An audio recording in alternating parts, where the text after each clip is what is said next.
Pietų Lietuvoje ant sienos su Baltarusija yra kaimas pavadinimu Katra.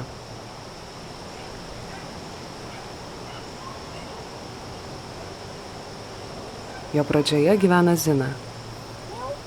Jos namai ryškių spalvų, būdingų baltarusiškiams kaimams Lietuvoje. Ji kreipiasi į mus irgi baltarusiškai. Говорят, что камеры стоят, не знаю. Вот. И там мы уже не ходим. А была дорожка. Дорожка вот тут была туда, а теперь уже никто не ходит. И все позарастало. Ничего нет. Все. Идем назад. Visas kaimas lyg pusiasalis, nes iš vienos pusės Baltarusija, iš kitos Čepkelių raistas, valstybinis gamtinis rezervatas. Jaučiamės užstrigę ant pagrindinio kelio, nes negalime žengti nei dešinėn į rezervatą, nei kairėn į valstybės sienos apsaugos zoną. Dar kaime gyvena Galia. Nuo jos namų suoliuko atsiveria vaizdas į kaimo panoramą, todėl ji visada mato, kas pravažiuoja.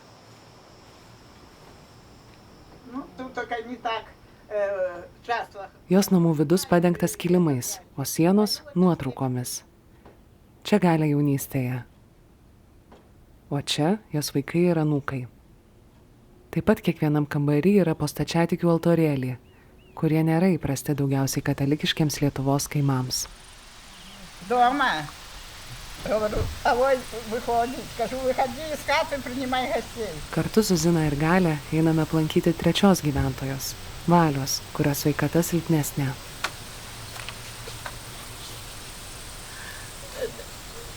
Ну вот 3 бабок дурных этих. Она все будет возить по больнице и все.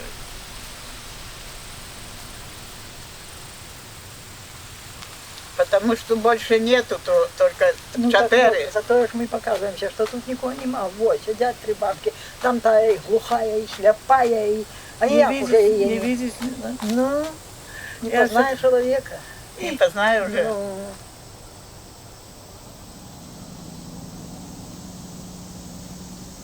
Anksčiau čia gyveno apie 130 žmonių, o dabar tik 4 našlės.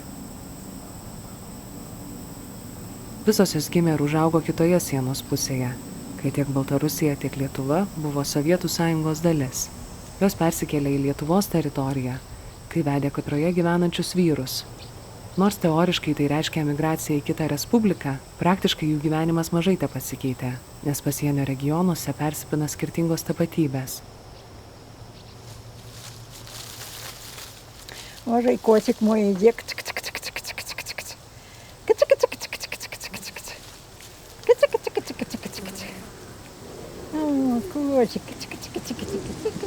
Pastaraisiais metais šis regionas yra vienas populiariausių nereguliarios migracijos kelių, todėl dabar kaimo gyventojos liudija, kaip kiti žmonės bando patekti į Lietuvą, tik jiems tai padaryti žymiai sunkiau.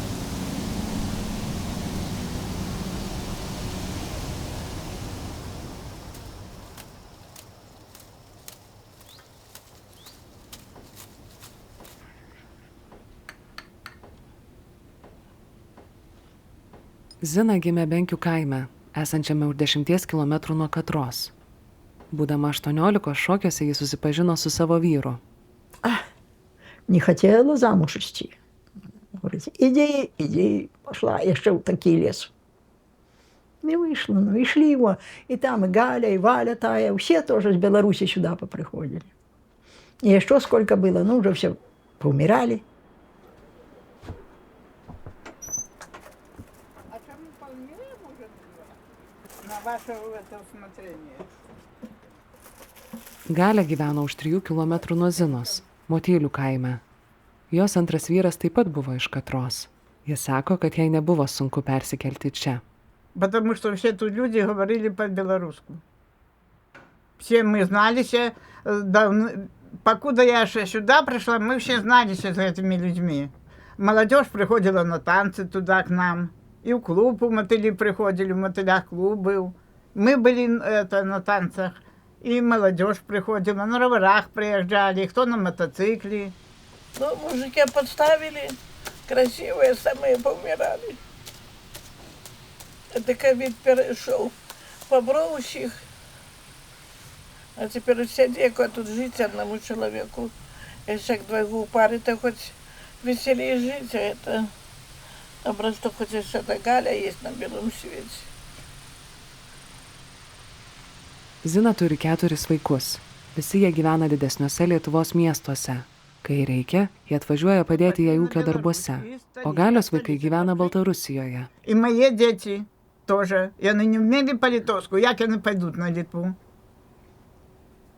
Тут никто не разговаривал по-литовски. Плохо, что не приедут. Очень даже плохо. Ну а что сделаешь? Падают. Blogiausia, kad nėra kam sukapoti malkų žiemai. Galios vaikai sako, kad dėl to pasiims ją į Baltarusiją, o ji to nenori. Ой, Корея вспомнила. Цибульки вам хотела положить. Ну то ничего страшного. О, не, будете отвозить до хаты. Kartu su Galia važiuojame ieškoti grybaujančios Zinos. Čia prastas ryšys, todėl net neįsivaizduojam, kur ji. Зина! Зина! Потихоньку можно подеть еще дальше. Кажется, дождь. А вон, ой, она наоборот на этой стороне. Ага. Видишь где? Оказалось, не хожу на эту. Надо, дождь, наверное, идет, надо ее в машину взять. Ну, конечно. Конечно, конечно. Вы нам вся обмокнет. Ой, она близко. Видишь, как хорошо. Я сказала, что она в грибах, глянь. 203 кило грибов при. Давайте в машину, сейчас мы вам откроем. Мне там еще метро надо дать. Поставьте это, и я пойду по метро. Разворачивайся. Хорошо, возьмем вас сейчас.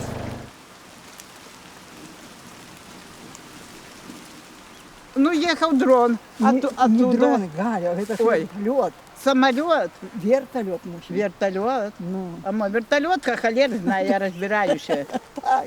Ну, хай вертолет ехал. Комары кусают его. И это самое. Už sienos vyksta Baltarusių ir rusų karių pratybos Zapad.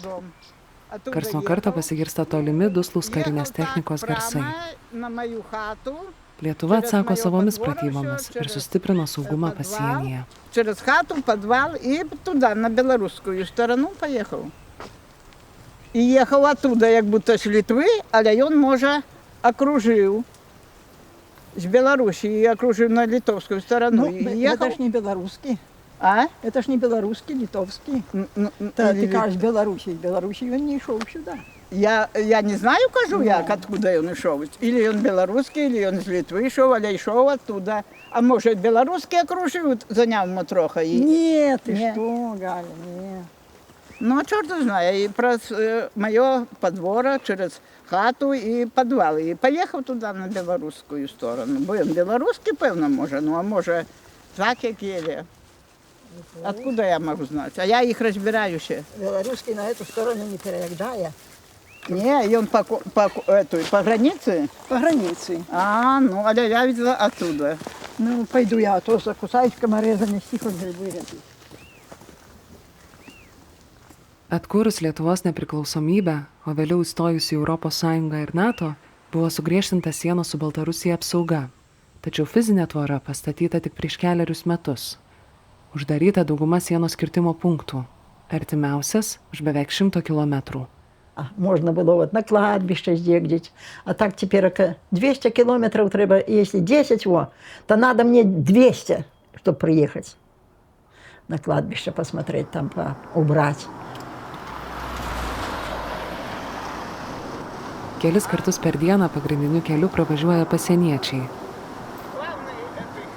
Kai kurie čia dirba ir kelis dešimtmečius, todėl vietos gyventojos juos gerai pažįsta.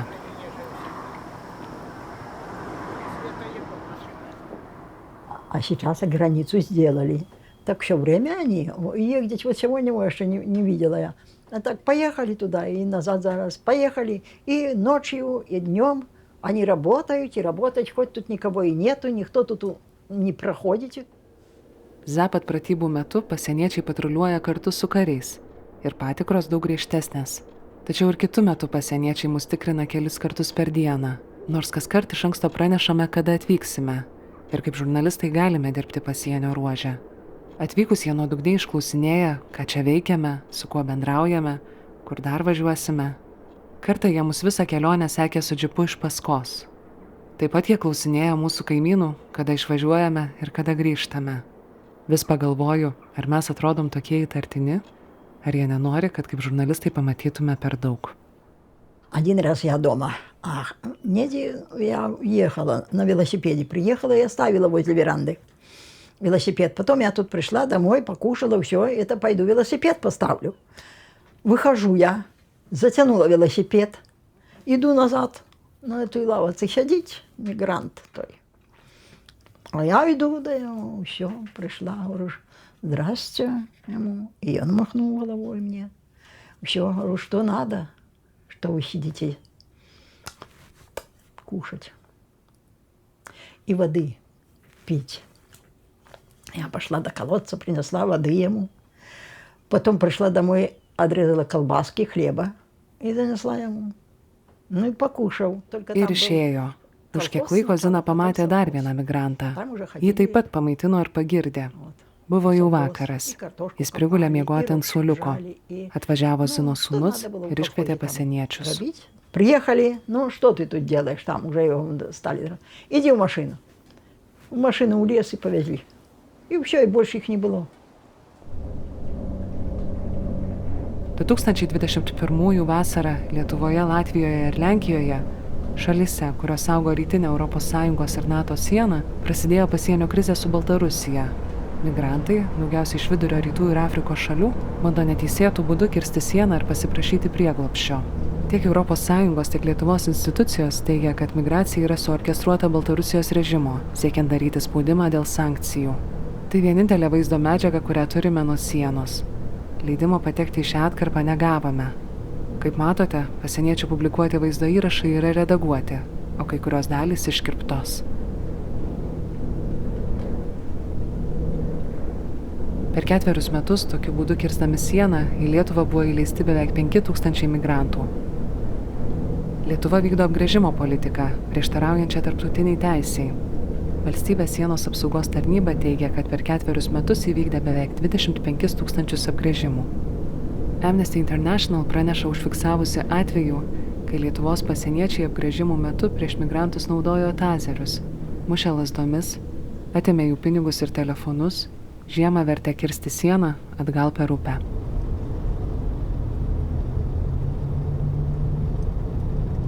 Tik grįžę iš pasienio, gauname Mantauto iš sienos grupės balso žinutę. Jie teikia humanitarinę pagalbą migrantams. Sužinome, kad už 20 km nuo Katros, Marcinkonių kaime, blaškosi keli iraniečiai migrantai, atsiskyrę nuo didesnės grupės.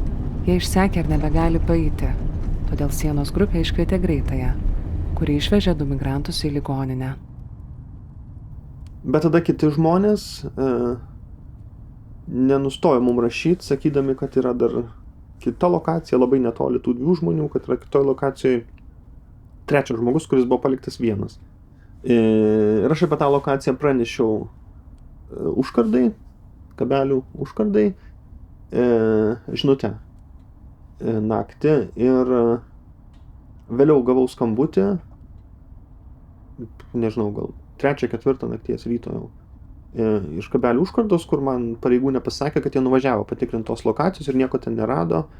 Ir netgi pasakė, kad mes patys turėtumėm tikrinti tokias lokacijas, o ne siuntinėties pareigūnams. Kitą dieną sienos grupė taip pat nuvyko apžiūrėti tos vietos, bet nieko nerado. Dar po kelių dienų išgirdome apie Marcinkonių apylinkėse rastą kūną. Policija įtarė, kad jis to paties iraniečio migranto. Su sienos grupės savanoriais važiuojame apžiūrėti tos vietos dar kartą. Bet ar panašiau šitas? Ne, dabar visai panašu, kad mes čia esam, tokia Lasangrė. Gal Lasangrė tiesiog.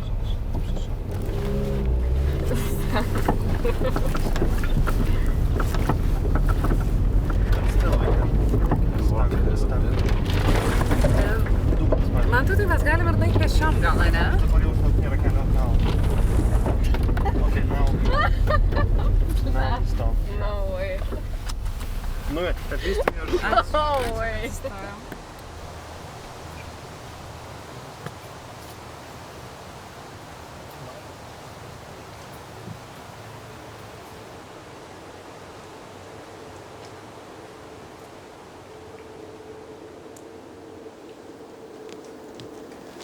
O tada vat, kažkur šito skynimo kitam gale jau toliau buvo tie kiti du, kuriuos greitoji rado.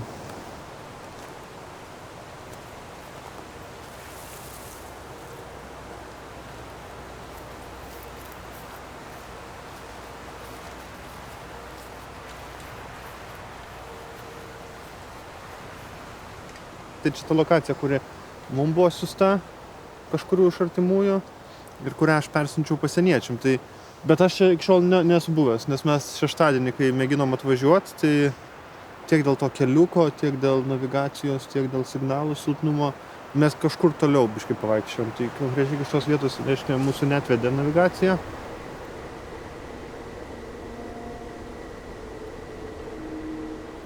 Tai aišku, retrospektyviai atrodo, juk mes turėjom mest visus pajėgumus sienos grupės ir, nežinau, 15 kartų skambint pasieniečiam, ragindami juos ieškoti dar kartą žmogaus, bet mes tuo metu galvom, kad to žmogaus miške nebėra.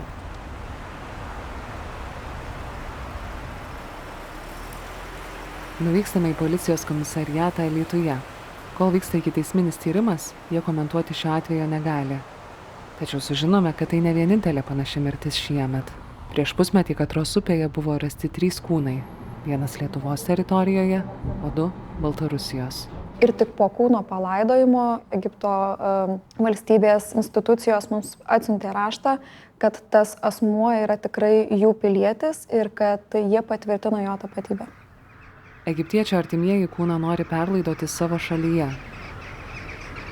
Iš policijos sužinome, kad kol kas jis palaidotas kapinėse Varėnoje, artimiausiame didesnėme mieste. Su sienos grupės savanoriais važiuojame ieškoti jo kapo. Autoritarinis Baltarusijos vadovas Aleksandras Lukašenka pareiškė, kad patys lietuviai iš Baltarusijos teritorijos meteorologiniais balionais siunčia kontrabandinės cigaretės į Lietuvą. Esą į tokią padėtį jau įsistūmė jų pačių valdžia, nutraukusi normalius prekybinius santykius ir pastačiusi tvorą pasienyje. Lietuvos vadovai balionų skridimus į šalies oro erdvę vadina hibridinė Minsko ataka. Sutinkame gėlių ir žvakių pardavėją, kuri pasiūlo paskambinti laidojimo paslaugų įmonei. Jos darbuotojas duoda instrukcijas. Kapinėse eiti dešinę pusę palei tvorą ir ieškoti tujų.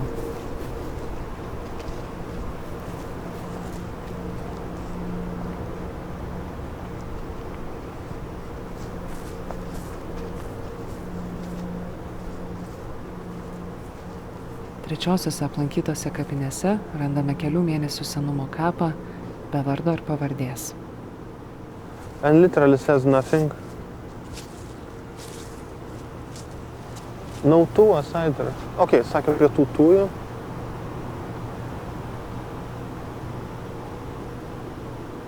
Tai dabar pagal lietuvišką tradiciją uždegėm žvakutę vėlinių išvakarėse ir palinkėsim amžinatilsį.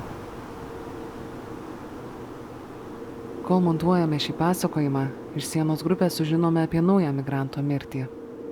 Lapkričio viduryje su savanoriais susisiekė migrantų grupė iš Afganistano ir Pakistano. Jie visi sunkiai sirgo ir prašė skubios medicinos pagalbos pasienyje. Nuvežus juos į ligoninę, vienas iš jų mirė. Я думаю, что так, может, что там тяжело что-то у них. А может, какая война? Я ничего не знаю. Вот, и они бегут оттуда. Может, им, да, очень тяжело там. И они, говорят, в Европу. А у нас, в теплую Европу. Коли у нас таких самых холод, як и там.